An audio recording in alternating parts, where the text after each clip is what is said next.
देखो जैसे क्वेश्चन हम लोग करते हैं f x equal to under root 1 minus e to the power minus x square x बराबर 0 पर हमें है ना कंटिन्यूटी और डिफरेंशियबिलिटी चेक करनी है इस फंक्शन की, है ना। x बराबर 0 पर इस फंक्शन की कंटिन्यूटी और डिफरेंशियबिलिटी चेक करनी है। देखो ध्यान दो, जैसे ये फंक्शन रूट के अंदर है तो जो फंक्शन रूट के अंदर होते हैं एक बार उनका डोमेन निकाल लेते हैं, है ना। चाहे हमें कोई भी सवाल करना हो, हमेशा रूट के अंदर फंक्शन है तो उसका डोमेन निकाल लो। जैसे कोई भी आईटीएफ तुम्हें दिख जाए तो हमेशा उसके डोमेन पर ध्यान दो सबसे पहले, कोई भी क्वेश्चन करने से पहले, है ना।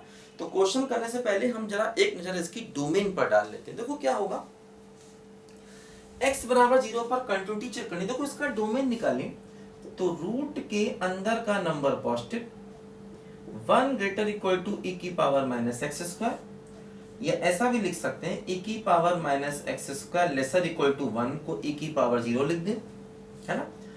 अब देखो एक्सपोनेंशियल फंक्शन है तो इंक्रीजिंग होता है तो इनइक्वालिटी चेंज नहीं होगी, या ऐसा कह दीजिए x square greater equal to 0, तो यहां से आ गया x बिलोंग्स टू r। मतलब ये फंक्शन देखो x की सारी रियल वैल्यूज के लिए डिफाइन है, ध्यान दो, है ना। इस फंक्शन का डोमेन है x बिलोंग्स टू r, मतलब ये फंक्शन x की सारी रियल वैल्यूज के लिए डिफाइन है। तो जैसे हमें x बराबर 0 पर कंटिन्यूटी चेक करनी है ना, तो देखो एक काम ये किया जाए, 0 पर कंटिन्यूटी चेक करनी है तो x बराबर 0 पर y की वैल्यू क्या होगी, 1 माइनस e की पावर एक्स स्क्वायर, x को रख दो 0 तो 1 माइनस e की पावर 0, यानी कि 1 माइनस 1 वैल्यू 0 आ गई, 0 पर वैल्यू 0 आ गई, ठीक। अब देखो अगर हम इसमें 0 पर राइट हैंड लिमिट निकालेंगे तब भी यही फंक्शन लिया जाएगा। x को रख दो 0 तो क्या होगा, अंडर रूट 1 माइनस 1, ये भी 0। अगर हम 0 पर लेफ्ट हैंड लिमिट निकालेंगे तब भी यही फंक्शन लिया जाएगा और इसका भी आंसर 0। बस जरूरत नहीं थी, क्योंकि देखो ये फंक्शन एक्चुअली क्या है, देखो एक्सपोनेंशियल फंक्शन हमेशा कंटिन्यूअस होता है, उसमें कुछ ऐड करोगे सब्ट्रैक्ट करोगे वो भी कंटिन्यूअस होगा, तो पूरा फंक्शन वैसे भी कंटिन्यूअस होगा, है ना। और 0 पर भी हमने चेक कर लिया राइट हैंड लिमिट और लेफ्ट हैंड लिमिट से, तब भी ये फंक्शन देखो हमें कंटिन्यूअस मिल गया। और वैसे भी एक्सपोनेंशियल फंक्शन है और इसका डोमेन r है, इसलिए ये फंक्शन वैसे भी हर जगह कंटिन्यूअस ही है ना। ये फंक्शन हर जगह वैसे भी कंटिन्यूअस है।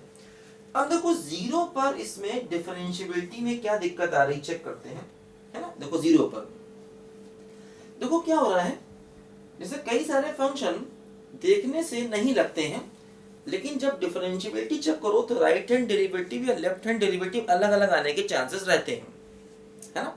तो 0 पर बिना कोई रिस्क लिए हमें डिफरेंशियबिलिटी चेक कर लेनी चाहिए। देखो जैसे ये फंक्शन अपने पास है अंडर रूट 1 माइनस e की पावर माइनस एक्स स्क्वायर। देखो जैसे अगर हम 0 पर राइट हैंड डेरिवेटिव निकालें x बराबर 0 पर तो क्या होगा, है ना। राइट हैंड डेरिवेटिव देखो इसका फार्मूला क्या होता है, limit h tending to 0 f of a plus h, यानी f of 0 plus h minus f0 upon h। देखो ये होता है ना, limit h tending to 0 f of a plus h minus F A by H.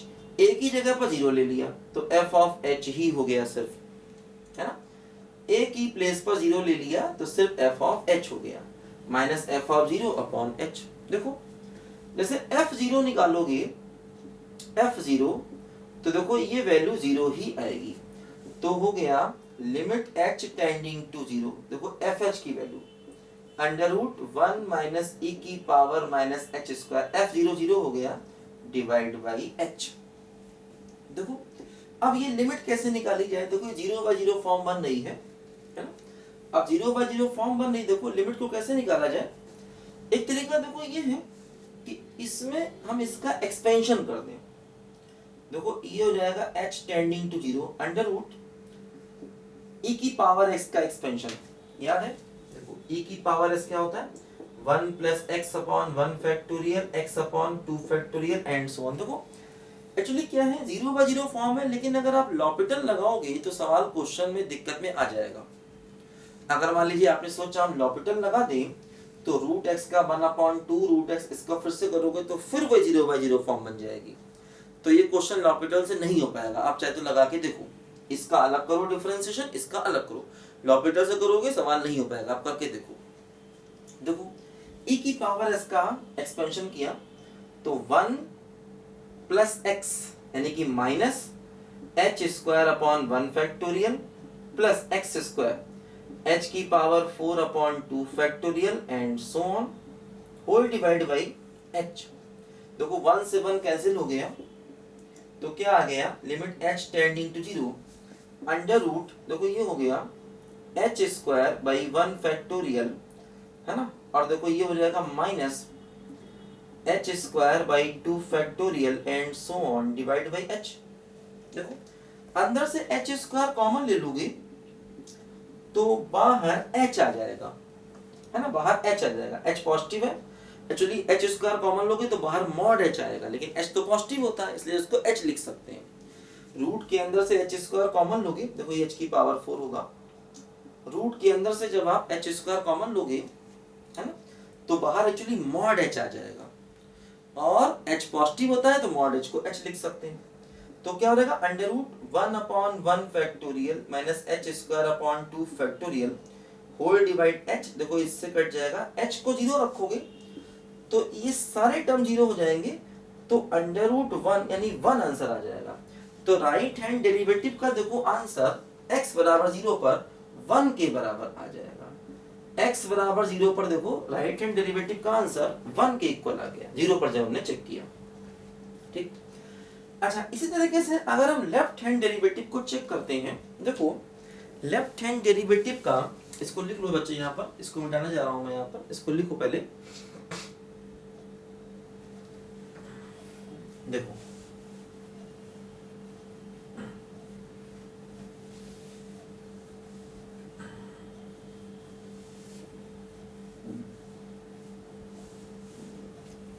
देखो अगर हम x बराबर 0 पर लेफ्ट हैंड डेरिवेटिव निकालें तो क्या होगा, देखो limit h tending to 0 f of 0 minus h minus f0 upon minus h। तो limit h tending to 0 f of minus h minus f0 upon minus h। देखो इसकी वैल्यू रखें f ऑफ माइनस h की, यहां से रखना होगा, x की जगह माइनस h रखोगे तो देखो यही आएगा 1 माइनस e की power minus h square, f0 हो गया 0, f0 की वैल्यू 0 है अपॉन माइनस h। देखो सब कुछ वही है ना, f0 की वैल्यू 0 है, बस यहाँ एक्स्ट्रा माइनस है।